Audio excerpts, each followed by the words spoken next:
Bonjour et bienvenue sur Petite Pensée, dans un monde hostile, un monde incertain. Je suis Abdesalam Boujedraoui. Aujourd'hui, je vous propose de méditer sur une pensée de Lao Tzu contre la guerre. Les épines et les ronces poussent sur la trace des armées.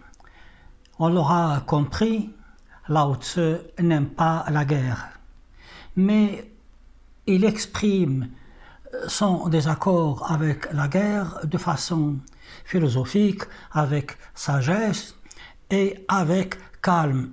Il n'y a pas de virulence ni de violence dans les propos de Lao Tzu. Des propos violents contre la guerre peuvent, justement par leur violence, induire l'idée que pour avoir la paix, il faudrait faire la guerre, ce qui serait complètement contradictoire avec la pensée de cet homme sage.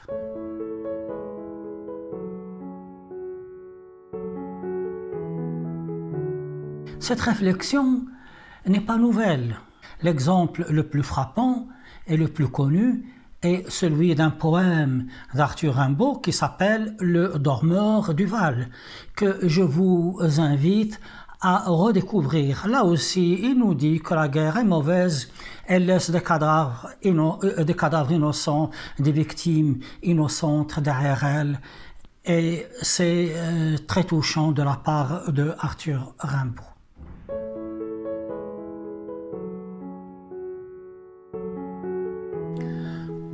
Nous déclarons que sur la trace des armées poussent des ronces et des épines. Lao Tzu, dans sa sagesse, prend le contre-pied de ce qui se fait à son époque et même après. C'est-à-dire que les gens ont tendance à fêter une victoire. Revenons quelques années en arrière, en 1918.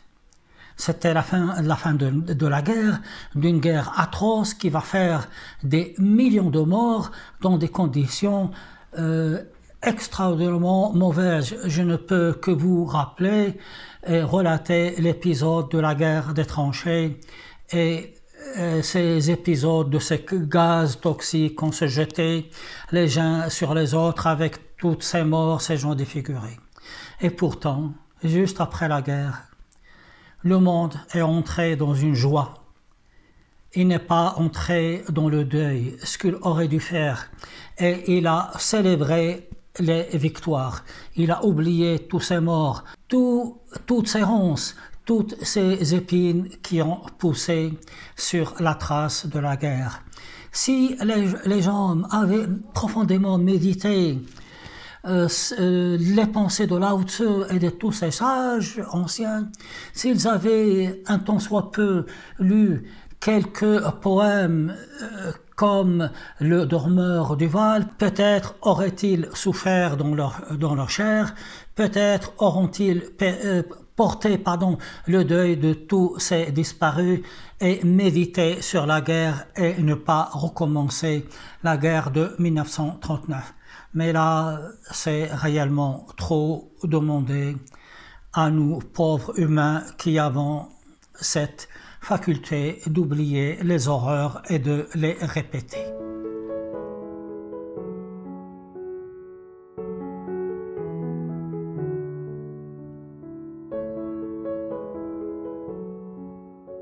Dans une autre citation, Lao Tzu nous dit ceci: « Dans les combats, il n'est pas de vainqueur et les victoires devraient être fêtées en de rites de deuil. » C'est très profond, c'est très sage et malheureusement personne ne tient compte de ces grandes paroles. Après toutes ces guerres, après toutes ces batailles, avec toutes ces ronces et toutes ces épines et tous ces morts, nous donnons des noms pompeux à des rues, nous leur donnons des noms de victoires, de guerre et de bataille.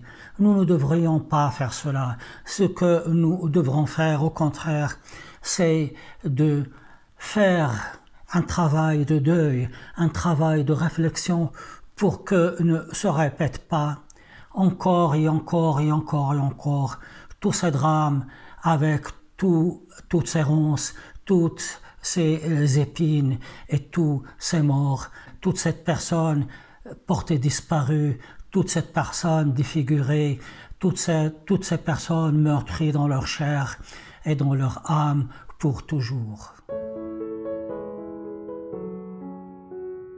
Lao Tzu nous dit de façon simple qu'il n'y a point de roses et de fleurs après une bataille. Il y a au contraire des ronces et des épines. Et vous savez, beaucoup d'écrivains, beaucoup de poètes, comme je l'ai dit, ont essayé de nous faire parvenir le message de la paix, le message de toute l'horreur qu'il y a dans les guerres. Je me souviens d'une petite nouvelle de Lord Dunsany.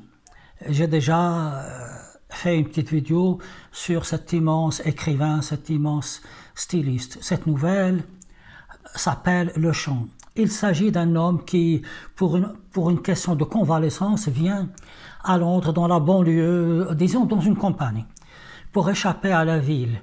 Et chaque jour, il fait une promenade parce qu'il est déprimé.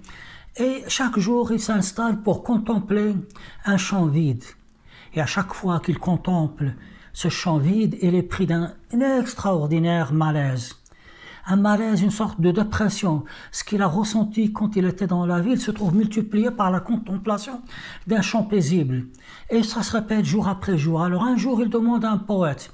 Il lui dit, écoutez, il y a une chose qui est inexplicable. Devant ce paisible champ, je suis pris d'une grande émotion, d'une grande dépression et d'un grand malaise. Le poète se promène dans ce champ et quand il revient, il dit à l'homme, vous savez, ça c'était un champ de bataille. Là, c'était le lieu d'une guerre. Je ne vous dirai pas plus et je vous dis au revoir et merci et à bientôt pour une prochaine vidéo. Comme vous l'avez constaté, mon but n'est pas de faire des vidéos exemplaires. Le but est de vous faire connaître des pensées et de transmettre un message.